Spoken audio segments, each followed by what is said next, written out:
My grandmother had a strange little trick for cooking eggs that I never understood as a kid. She would do one small thing differently, and somehow the eggs always seemed easier to handle and better to eat. Years later, I realized it was just one of dozens of practical kitchen secrets passed down through Appalachian families. And that is what makes old-fashioned cooking so interesting. These weren't magical tricks, and they weren't rules followed by every Appalachian family. They were practical ideas, shaped by simple ingredients, seasonal food, limited waste, and years of experience. So let's start with the egg trick that began it all. When boiling eggs, some traditional cooks would add a little baking soda to the cooking water. The slightly alkaline water can make the egg whites less likely to cling tightly to the shell, which may make peeling easier, especially with some older eggs. But there is another part of the trick that matters just as much. After cooking, cool the eggs promptly in cold water rather than leaving them sitting in the hot pot. That stops the cooking process and can also make peeling easier once the eggs have cooled.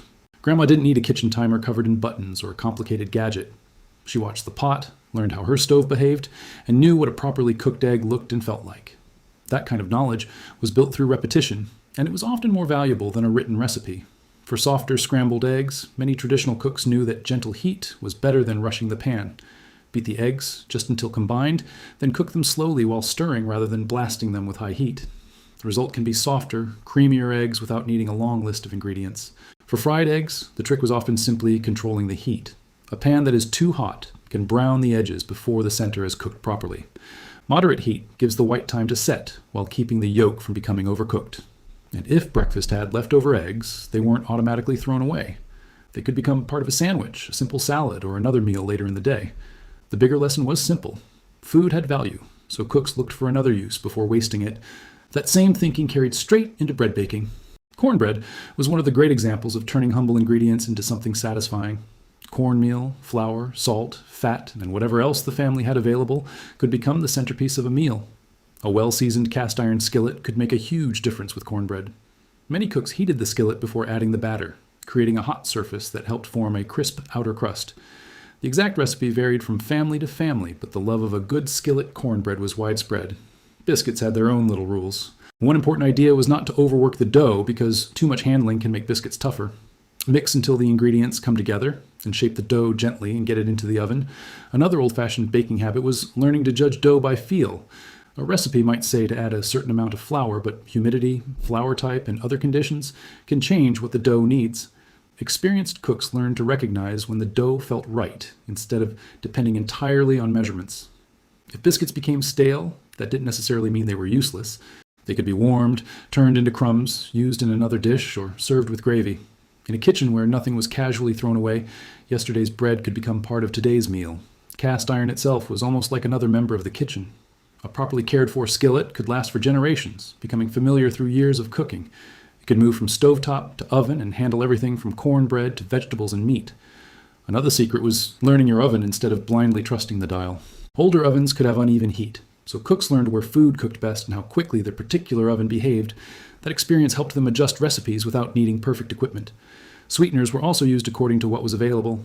Molasses, honey, sorghum, and other traditional sweeteners could add flavor to breads, biscuits, desserts, and breakfast foods. The important lesson wasn't having one perfect sweetener, but knowing how to make simple ingredients work. Then came one of the foods that could feed a family without costing much: beans. Dried beans could be stored for long periods and turned into filling meals with surprisingly few ingredients. That made them especially useful in households where cooks had to make every pantry item count. Soaking beans before cooking was another common practice. It can reduce cooking time and helps dried beans absorb water before they go into the pot. Recipes and methods differed, but the basic goal was always the same: turn inexpensive dried beans into a satisfying meal. Seasoning beans was rarely about using a dozen expensive spices. A little salt, onion, herbs, smoked meat, or cooking fat could transform a plain pot into something much richer. The flavor came from slow cooking and combining simple ingredients thoughtfully. Slow cooking was another major part of the old kitchen philosophy. Instead of constantly trying to make food faster, cooks sometimes let a pot simmer while they handled other work. That slow process could develop flavor and soften ingredients without requiring complicated techniques, and the liquid left behind after cooking beans could be valuable too. Rather than automatically pouring it down the drain, cooks could use flavorful cooking liquid as part of soups, gravies, or other dishes. It was another example of stretching one ingredient into several useful parts. Leftovers could also become soup. A little meat, some beans, potatoes, vegetables, and broth could become a completely different meal the next day. This wasn't just thriftiness. It was a creative way to keep meals interesting without starting from scratch. Potatoes were another kitchen workhorse. They could be boiled, baked, fried, mashed, or added to soups depending on what the family needed. Their ability to absorb seasoning and combine with other foods made them incredibly useful. Greens were treated with the same practical attitude. Depending on the season and location, cooks might prepare turnip greens, collards, mustard greens, or other available vegetables. Slow cooking with flavorful ingredients could turn sturdy greens into a comforting side dish. Vegetable scraps sometimes had another life too. Peelings, stems, and trimmings that were clean and suitable for cooking could contribute flavor to stocks or other dishes. Not every scrap was worth saving, but the habit of asking, "Can this still be useful?" helped reduce waste. Corn was especially important in many Appalachian food traditions. Fresh corn could be boiled, roasted, fried, or added to other dishes, while cornmeal could become breads and other staples. One basic ingredient could appear in many different forms depending on the season. Simple green beans could also become much more flavorful with patient cooking. Instead of treating vegetables as something that had to be complicated, cooks learned how seasoning, timing, and texture could make a difference. The secret was often technique rather than expensive ingredients. Meat was handled with the same resourceful mindset. A small amount of leftover meat could be chopped and added to beans, gravy, soup, potatoes, or another filling dish. One meal could provide the foundation for another, rather than becoming tomorrow's waste. Tougher cuts of meat also taught cooks the value of patience. Slow cooking at an appropriate temperature can help break down connective tissue and make certain cuts more tender. The old lesson was simple. If an ingredient is tough, sometimes the answer is time rather than throwing it away. Gravy was another way to make a meal stretch. Pan drippings, flour, or another thickener, and a suitable liquid could become a flavorful sauce for biscuits, potatoes, meat, or vegetables. A little leftover flavor from the pan could become something much bigger. Cooking fat was also something people treated carefully. Rendered fat could be used for cooking, frying, seasoning, or adding richness to certain traditional dishes. Modern cooks should still handle and store fats appropriately, but the principle of using useful ingredients efficiently remains valuable. Pantry staples had to be treated as resources rather than decorations. Flour, cornmeal, beans, rice, dried herbs, and other shelf-stable foods could support meals when fresh ingredients were limited. Good cooks learned how to combine what was available instead of waiting for the perfect shopping trip. Then there was preservation, one of the most important parts of traditional rural cooking. Drying food allowed certain fruits, vegetables, herbs, and other foods to last beyond their fresh season. It was a way of turning a temporary harvest into something that could be used later. Pickling offered another way to preserve seasonal produce. The acidity and salt used in properly prepared pickles can help create an environment that limits the growth of harmful microorganisms. But traditional recipes vary, so modern cooks should follow tested food safety guidance rather than assuming an old recipe is automatically safe. Canning is another area where history and modern safety need to meet. Families have preserved food in jars for generations, but safe canning depends on the correct acidity, processing method, time, temperature, and equipment. For modern home canning, use current tested recipes and recommendations, rather than relying only on an inherited recipe card. Smoking was another traditional preservation technique, particularly for certain meats. Smoke could contribute flavor, while traditional smoking methods were part of broader systems for preserving food. Today, however, safe temperatures, curing methods, storage, and modern food safety guidance still matter. Root vegetables could also be stored for longer periods under suitable conditions. Cool, dark, dry storage helped certain crops remain useful after the growing season ended.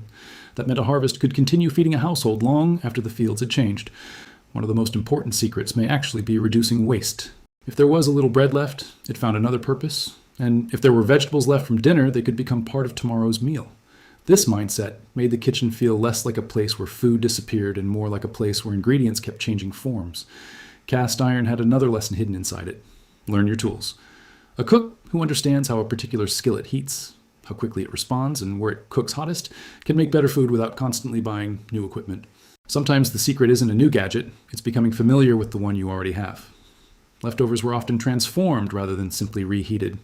Yesterday's roast could become sandwiches, hash, soup, gravy, or another dish depending on what was available. That small change could make the second meal feel completely different. And now we come to the final secret, the one that may explain all the others. Grandma's best trick wasn't really about eggs, beans, cornbread, cast iron, or preserving vegetables. It was learning to look at what you had and figure out what you could do with it. That is why the egg trick matters, even though it is only one tiny part of the story. The real tradition was observation, patience, resourcefulness, and passing useful knowledge from one generation to the next. A grandmother didn't need to call every technique a secret. She simply knew what worked in her kitchen. Maybe that's why these old cooking traditions still feel so special today.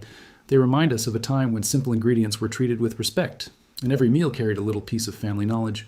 The recipes could change from one household to another, but the spirit behind them was remarkably practical. And perhaps the biggest lesson is not that we should copy every old method exactly. Some traditions are worth preserving, while others should be updated with modern food safety knowledge and better information. What deserves to survive is the habit of learning, adapting, wasting less, and making the most of what you have. So the next time you crack an egg, heat a cast iron skillet, simmer a pot of beans, or turn leftovers into something new, remember that little family recipe box. Inside it are not just recipes, but years of observation, mistakes, improvements, and stories passed from one kitchen to another. And sometimes, the smallest trick is the one that reminds us how much knowledge can hide inside an ordinary meal. Which of these old-fashioned cooking tricks did your family use? Tell me in the comments, because your family's kitchen may have a secret that someone else has never heard before. And if you enjoy forgotten cooking traditions and practical kitchen secrets, subscribe for more.